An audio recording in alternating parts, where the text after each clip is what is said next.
युवा प्रदेश अध्यक्ष सम्राट चौधरी के बनने के बाद से औरंगाबाद की धरती पर पहली बार औरंगाबाद के सरजमी में पैर रखा और अपने मंडल अध्यक्ष, पन्ना अध्यक्ष, जिला अध्यक्ष, तमाम एमपी, विधायक, एमएलसी से उन्होंने आग्रह किया कि गांव-गांव जाकर लोगों को बताइए और आने वाले समय में 2024 में लोकसभा के चुनाव में 40 का 40 सीट हम लोग जिताकर माननीय नरेंद्र मोदी का हाथों को मजबूत करने का आह्वान किया है। साथ में उनके जितने भी सदस्य हैं, जितने भी कार्यकर्ता, पदाधिकारीगण सारे उपलब्ध रहे हैं। साथ में बहुत सारे लोग भी उसमें ज्वाइन भी किया है, दूसरे दल से लोग आकर के। और यहाँ तमाम जितने भी मंत्री, विधायक, सांसद और कार्यकर्ता हैं, वोटर हैं, सभी से आग्रह किए हैं कि आने वाले 2024 में 40 लोकसभा सीट पर 40 का जिताने का दावा किए हैं। और ख़ास करके जब से ये अध्यक्ष बने हैं तब से हर जिला में जाकर लोगों को जगाने का प्रयास किया है। अब ये हम कह सकते हैं युवा का एक टीम बन गया है। जैसे राष्ट्रीय लोक जनशक्ति पार्टी रामविलास के चिराग पासवान जी हैं, भारतीय जनता पार्टी के सम्राट चौधरी जी, और इसकी लड़ाई भी पहली लड़ाई आदरणीय सुशील जी अभी आपको बता रहे थे। हमारे जनसंघ काल के लोगों ने कई बार, जो 90 के पहले के दशक के लोग राजनेता हमारे थे, वो लोग नारा लगाते थे, लोग कहते थे, मजाक उड़ाते थे, नहीं चलेगा 2 विधान, नहीं चलेगा 2 निषाद और नहीं चलेगा 2 प्रधान। और इसकी लड़ाई चाहे वो एनडीए का स्वरूप बना हो 1996 में, लेकिन भारतीय जनता पार्टी ने अपने घोषणा पत्र में कभी नहीं कहा 370 नहीं हटाएंगे, हम 370 हटाएंगे। लेकिन जब पूर्ण बहुमत की सरकार होगी और 2014 और 19 में जब औरंगाबाद से लेकर पूरे बिहार के लोगों ने आदरणीय प्रधानमंत्री नरेंद्र मोदी जी को एब्सोल्यूट मेजॉरिटी देने का काम किया साथियों, तो वही 370 को उखाड़ कर कचरे के ढेर में फेंकने का काम किया। यह है पूर्ण बहुमत की सरकार का जादू। और आप जिस तरह पंडाल में बैठे, मैं कहता हूं कि भाजपा जो कमिटमेंट एक बार कर देती है उससे पीछे नहीं हटती। हम 75 वर्षों तक इंतजार किए, लेकिन 370 से पीछे नहीं हटे। 90 के दशक में पूरे देश से लोगों ने कार सेवा करने का काम किया। और जिस तरह आप पंडाल में बैठे हैं अश्वनी जी के कृपा से, उसी तरह प्रभु श्री राम भी 450 वर्षों से पंडाल में बैठे थे। और जब आपका आशीर्वाद प्राप्त हुआ, और इसके पहले भी सरदार अटल बिहारी वाजपेयी जी ने कहा कि ना, हम कानून को नहीं तोड़ेंगे, हम लोअर कोर्ट जाएंगे, हाई कोर्ट जाएंगे, सुप्रीम कोर्ट जीते। और सब जीतने के बाद देखिए भगवान का आशीर्वाद होता है कि 2019 में जब आपने फिर से एनडीए की सरकार दिल्ली में नरेंद्र मोदी की सरकार बनाई, तो उसी टेंट से निकाल कर भव्य राम मंदिर में प्रभु श्री राम को स्थापित करना। और हम तो लघु समाज से आते हैं साथी, और हमारे आराध्य, हमारे पूर्वज भगवान राम को स्थापित करने वाला कोई है तो उसका नाम है नरेंद्र मोदी, जिसने उत्तर प्रदेश के अयोध्या में स्थापित करने का काम किया। और आज हम आपसे आग्रह करने आए हैं। पहले भी जब मैं इसी हॉल में आया था और मैं सरकार में मंत्री था, और मैंने कहा था कि बिहार में उत्तर प्रदेश की स्थिति नहीं है, उत्तर प्रदेश में भारतीय जनता पार्टी की सरकार है। जब भी रामनवमी होता था दुर्गा पूजा होता था, सरस्वती पूजा होता था, बिहार में भारतीय जनता पार्टी के कार्यकर्ताओं को जेल भेजने का काम किया। और यहाँ पर युवा मोर्चा के लोगों ने मिला था हमसे, आदरणीय सुशील जी भी, सभी लोग, हम लोग यहाँ थे किसी हॉल में, बंधन रिसोर्ट में ही हमने कहा था कि भाजपा की सरकार बनाओ, बिहार में ना कोई जेल जाएगा, भाजपा का कार्यकर्ता जेल नहीं जाएगा। और साथियों, हमने क्या किया, कभी कर्पूरी ठाकुर जी को 2 बार मुख्यमंत्री बनाया, चाहे वो 67 हो 77 हो, कर्पूरी ठाकुर जी को बिहार की गद्दी पर बैठाया। लालू प्रसाद जी को बिहार में 127 एमएलए जीत कर आई थी जनता दल, और 39 विधायकों का समर्थन भाजपा ने दिया, तब लालू जी को हर्दी लगा, नहीं तो मुख्यमंत्री नहीं बने होते। कुछ राजद के लोग मिलते होंगे, तुमको पूछिएगा, अरे लालू जी नहीं, भाजपा नहीं होता तो लालू जी नहीं होते, वो भी भाजपा के साथ नहीं रहे। नीतीश कुमार, ठीक कहा सुशील जी, उस समय माननीय विधायक के तौर पर जीत कर आए थे 2000, और आदरणीय नीतीश कुमार जी को मात्र 34 एमएलए का जीत कर आए थे, और 69 एमएलए भाजपा जीत कर आई थी।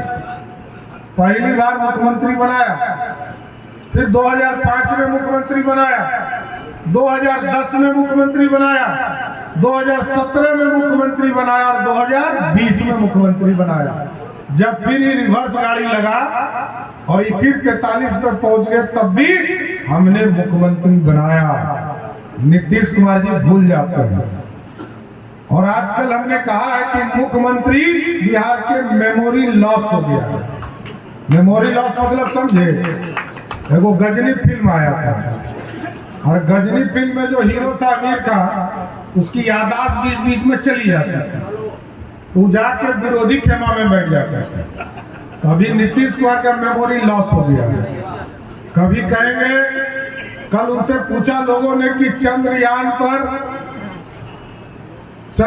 3 जो है लैंड करने वाला है, नीतीश कुमार के क्या हो रहा है? अब बताइए, बिहार का मुख्यमंत्री ऐसा आदमी बने रहना चाहिए? देखिए, मेरा मानना है, बिहार की यदि उन्नति चाहते हैं, बिहार को यदि विकास की ओर ले जाना चाहते हैं, तो ऐसे नीतीश कुमार जो बिहार के मुख्यमंत्री जो पलटू कुमार है, इसको 1 घंटा में बिहार के मुख्यमंत्री पद से हटाने का संकल्प लेना होगा। और साथियों, ये स्पष्ट है, भाजपा कभी सरकार नहीं बनाई, दूसरे को कृपा करते रही। और एकदम जनता में बताइए, मंडल अध्यक्ष हमारे यहाँ होते हैं ना, वो है मंडल अध्यक्ष यहाँ पे मंच पर है, नीचे है, कोनो एगो खड़ा हो जाइए तो क्या नाम है बताइए तो?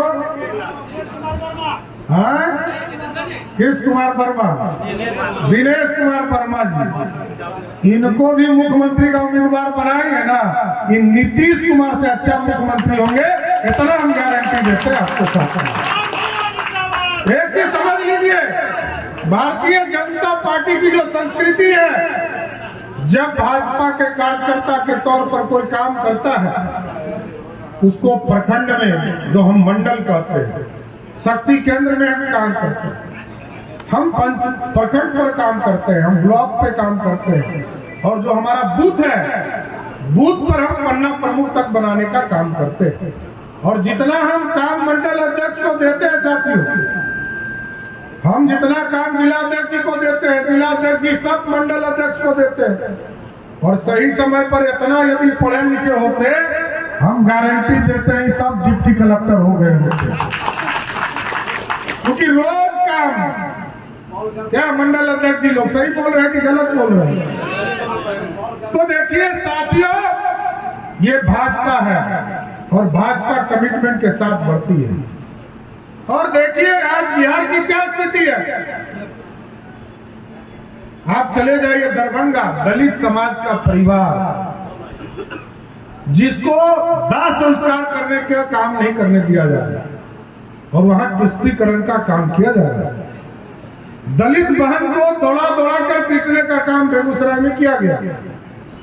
और पूरे बिहार में क्या राज है? बालू माफियाओं का, शराब माफियाओं का और जमीन माफिया का। और यदि बिहार को ठीक करना चाहते हैं, क्योंकि उत्तर प्रदेश की स्थिति को आपने देखा, जहां अपराधी तांडव करते थे, आज किस किस बिल में घुसे हैं आपको खुद पता चल रहा होगा। आप मध्य प्रदेश चले जाइए साथियों, गुजरात चले जाइए जहां हमारी सरकार है। भाजपा की सरकार का मतलब है गारंटेड सुशासन, और बिहार में भाजपा की सरकार बनाना है। भाजपा की सरकार बनाओ, बिहार में एक भी अपराधी बिहार में नहीं दिखेगा, या तो नेपाल के तराई में होगा, नहीं तो जमीन के अंदर उसको दफन कर दिया जाएगा। अपराध के साथ समझौता नहीं किया जा सकता है। और हमारी बहनों को नीतीश कुमार देखते हैं, कहते हैं अरे हमने तो शराब बंदी कर दिया। कब बंद किया? शराब बंद हो गया? पहले मिलता था शराब का बोतल 300 रुपये, आजकल कितने मिल रहा है? सबको पता है, सबको पता है। इसका मतलब है शराब घर घर बिक रहा है साथियों। और लोगों को बताइए, जब 2005 में पहली बार नीतीश कुमार मुख्यमंत्री बने तो मात्र 987 शराब की दुकानें थी साथियों। और जब नीतीश कुमार ने शराबबंदी की घोषणा की तो इस बिहार में 11,000 से अधिक शराब की दुकानें थी। पहले ब्लॉक में शराब बिकता था, अनुमंडल में बिकता था। नीतीश कुमार ने पंचायत में लाने का काम किया। तो पहले पंचायत में लाया तो 10,000 शराब की दुकान होगी, और आजकल अदृश्य शराब का दुकान है। जब फोन लगाइएगा कि हमको होम डिलीवरी चाहिए, 1 मिनट में आपको होम डिलीवरी दे देगा।